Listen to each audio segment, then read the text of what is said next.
Hello and welcome to week 10 of the Black and Blue FF preview. I can't believe how fast the fantasy football season goes, but it's part of what makes it so special, right? We've only got about 7 weeks left, 8 weeks left, depending on your league. So make sure you're tuning in.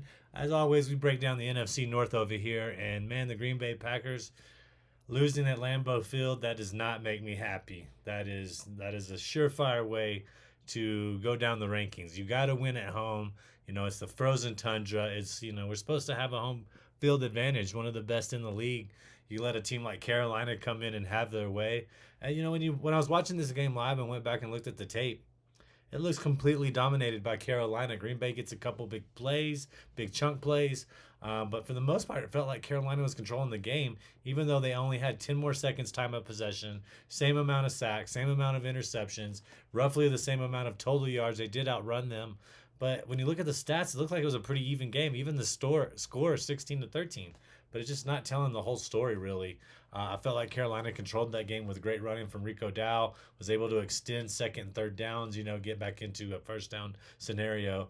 Love only had 273 and an interception. Jacobs, 87 yards and a touchdown, and Dobbs, 7 for 91, almost a 100-yard game. So when people say that Green Bay doesn't have a true X receiver, a true stud receiver, it's simply not true. It's Dobbs. He's amazing. And if somebody dropped him due to bye weeks or roster space, make sure you go pick him up, okay? Green Bay just plays down to their competition. They played at the level of Dallas. They played at the level of Cleveland. They didn't put those games away when they should have. And they never really allowed themselves to get a grip against Carolina on Jordan Love's birthday. So I don't know if it was looking ahead. I don't know if it was just simply out game plan, but it's definitely a coach's loss. There's no reason we should have lost this game. But the good thing is they're going to be up and prepared for Philadelphia. I mean, Philadelphia coming off a bye week to Lambeau Field once again, where we're going to have to exceed and do well with, the Bears winning, the Vikings winning, the division kind of all crunched together. So there's not much room for error playing the defending Super Bowl champions at home. Philly, they're good. They're good on offense. They're good on defense. They're good on special teams. There's not really a weakness. They went out and make moves to, go get into another Super Bowl as well. So this is going to be a tough test. I do expect Romeo Dobbs to have his first 100-yard game of the season. Of course, we all know Tyler Kraft went out. Luke Musgrave coming in. Drafted out of the same draft class. A lot of people don't realize that. Musgrave is going to be involved, but I expect Watson to be more heavily involved. Look for him to have shorter routes, more slants, screens, get him the ball and let him make a big chunk play. It's going to be an interesting game. We lost that game by a field goal. McManus missed a field goal. I'm not sure he's 100%. I'm not sure it was the right move bringing him back.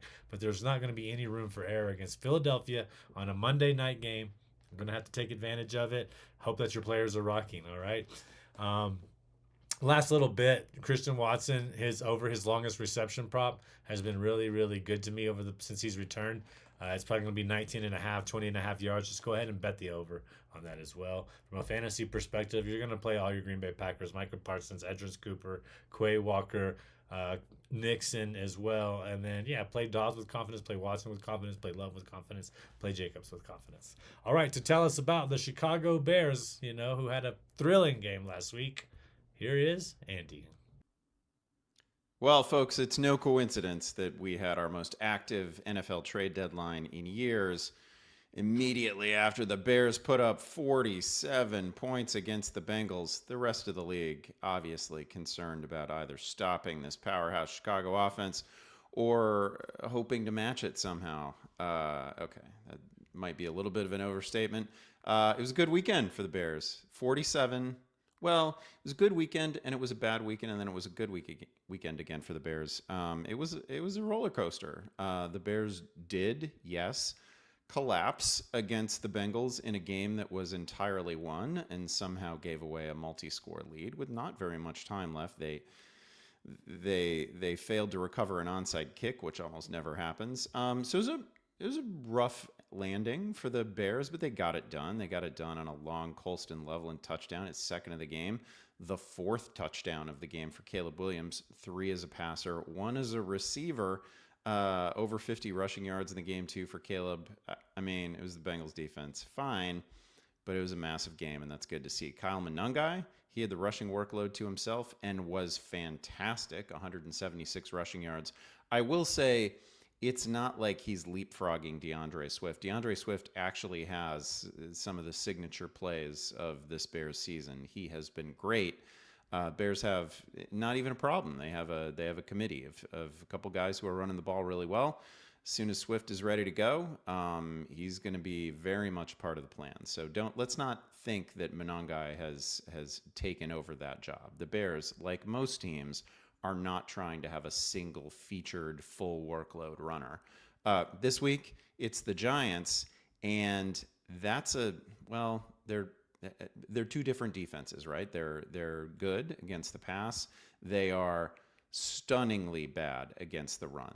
They allow 5.5 yards per carry, 150 rushing yards per game. It is a very poor run defense. One thing that we have seen from Ben Johnson and the Bears this year is that if they can beat you on the ground, they are perfectly happy to do it. It is almost a preference. It's what they did against the Saints. It wouldn't shock me if DeAndre Swift is healthy in this one, if they try to get the combination of him and Monangai something like 35 touches, maybe even more. I'm sure the Bears would love to win that way. The Bears defense, of course, a little bit generous, so this probably sets up as a pretty good Jackson Dart week if you're interested in him in fantasy in any way. Otherwise, the Bears are going after their sixth win of the season, a chance to be 6-3. Who's got it better than a Bears fan, huh? Hey everybody, Joe Carlton here, filling in for Greg Kellogg, and we're going to discuss the Detroit Lions.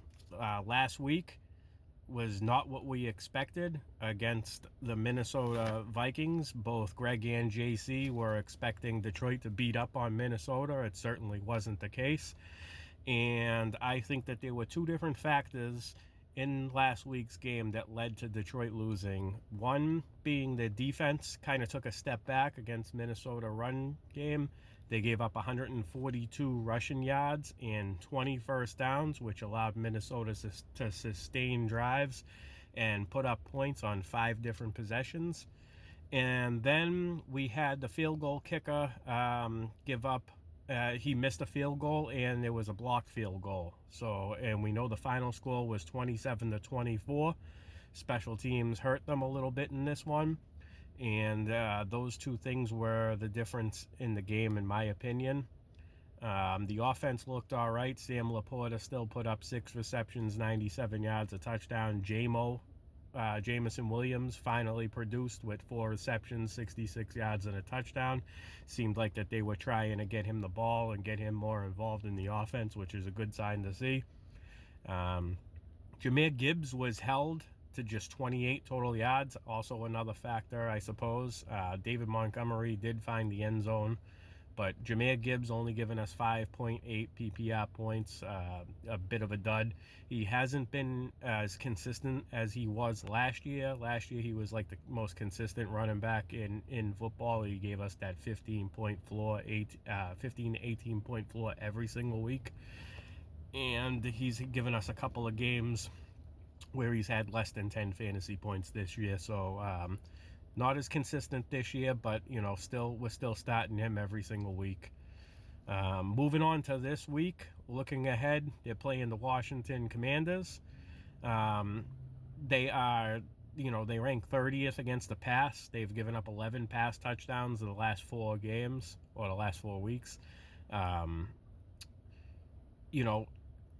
We're confident in Jared Goff, Monra St. Brown, Sam Laporta, and with the bye weeks this week, if you have to rely on Jameson Williams, I certainly don't mind this at all. I have him in a couple of lineups, so I think I'm confident in all members of the Detroit offense against the Washington Commanders this week.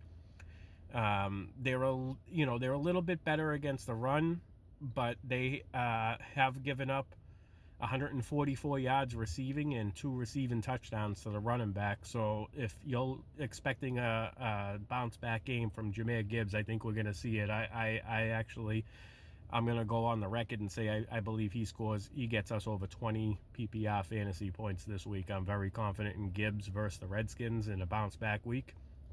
The Washington offense is depleted. They just lost Jaden Daniels. Terry McLaurin is still out. Luke McCaffrey hit injured reserve. They're basically relying on Debo Samuel, Jalen Lane, and Traylon Burks. Um, and Ja'Cory Krosky-Merritt had some dental work done this week. It's the second time I've seen tooth on an injury report this season, which is it's funny to see. But anyways, I'm expecting the Lions to have a bounce back week and really take it to Washington, take advantage of the depleted offense. There's a good chance for the Lions defense to have a bounce back week and regain some momentum. And that's basically it on the state of the Detroit Lions this week. I'm going to go ahead and pass it over to JC, and he can talk about the Minnesota Vikings. What's up, everybody? This is JC from the Sports Affiliation, and I'm here to cover the Minnesota Vikings. They got a victory this last week on week 9 against the Lions. Like I said, last week I was a little bit long-winded, but this week we're going to keep it a little short. Lions, in a nutshell, basically beat themselves. Yes, Vikings got a victory, but man, 10 penalties. I think that was a high. I think it was an all-time high for penalties for the Lions in a game, and that definitely killed their momentum. Missed field goal by the Lions as well, definitely killed them. But, Vikings win by 3 points. Man, I will say that McCarthy had a couple of drives that looked really, really good. Our defense looks absolutely explosive with Van Ginkel back. Cashman's been, he's just been an absolute stud. He needs to be on everybody's, he needs to be started everywhere. He needs to be on everybody's roster. And if you can go acquire him, go acquire him, and especially in Dynasty. Yeah, and Van Ginkel being back, man, these two were the missing pieces on that defense, and seeing them back now, everybody's getting involved now. Eric Wilson, I think, got 2 sacks this last week. It's been this defense has been great. The front seven, the secondary on the other hand, has been they've been letting them fly. So that's something they need to be working on. I think Lamar, we can talk about a little bit this week. Lamar, he's going to be coming in slinging, and they're going to have to worry about Derrick Henry as well. So that front's got to be strong, and they got to keep Derrick Henry from running. But we'll see.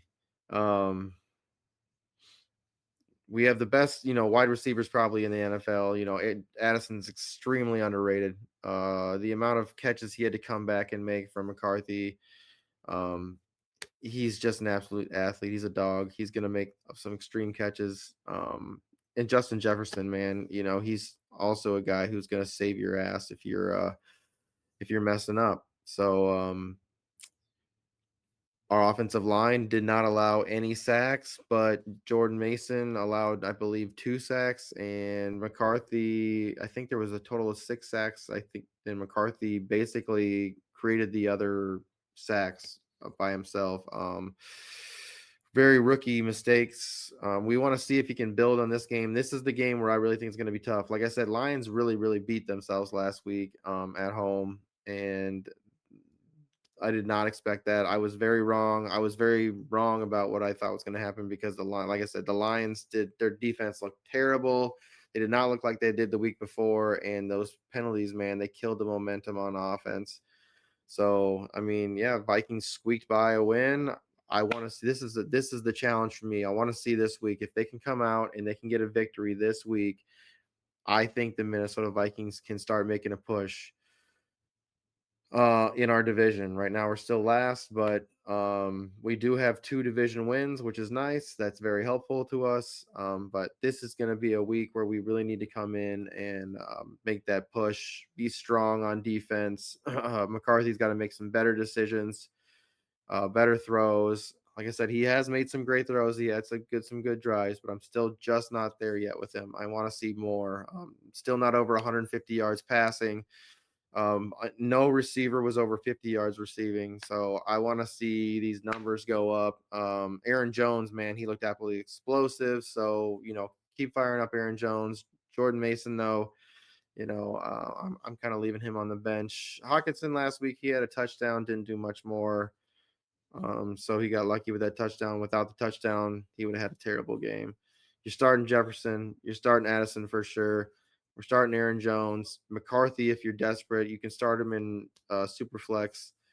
Um, Defense, man, we're starting Cashman. I mean, if you want to get on Eric Wilson again this week, maybe you can get in that backfield, get a scrambling quarterback. You're going to have these guys running around. Man, Cashman is all over the field, so you must start him.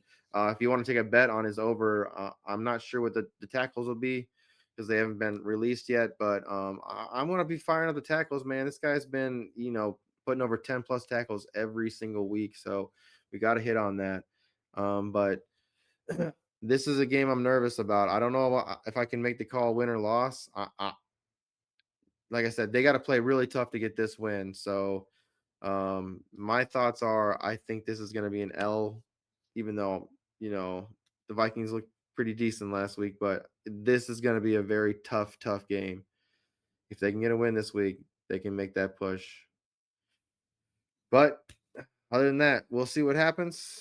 Appreciate y'all coming by the Black and Blue Fantasy Football Preview, checking out the NFC North, the best division in the NFL, where I get to work with Greg Kellogg, Iggy, and Andy Behrens every week. But this week I got the special. We got the special privilege of working with our guy Joe Carlton. So he's filling in for Greg this week. That was appreciate him for doing that. But make sure y'all check out the website, right? Check out thesportsaffiliation.com. Also, make sure y'all check out our YouTube, right? Check out our YouTube. Make sure you get subscribed, Sports Affiliation. Make sure you like the video. Leave a comment, man. Let us know what you think. If you have anything you want to say, they battle us and say, let us know what you think. Yeah, we're gonna get out of here, man. Good luck to everybody in week 10. Get some bets in, get some wins. Let's keep rolling, man. Appreciate y'all coming to hang out with us again. Like I said, Skull Vikings, hoping for that victory, but it's gonna be a tough one. Let's get it, boys. Peace out, y'all.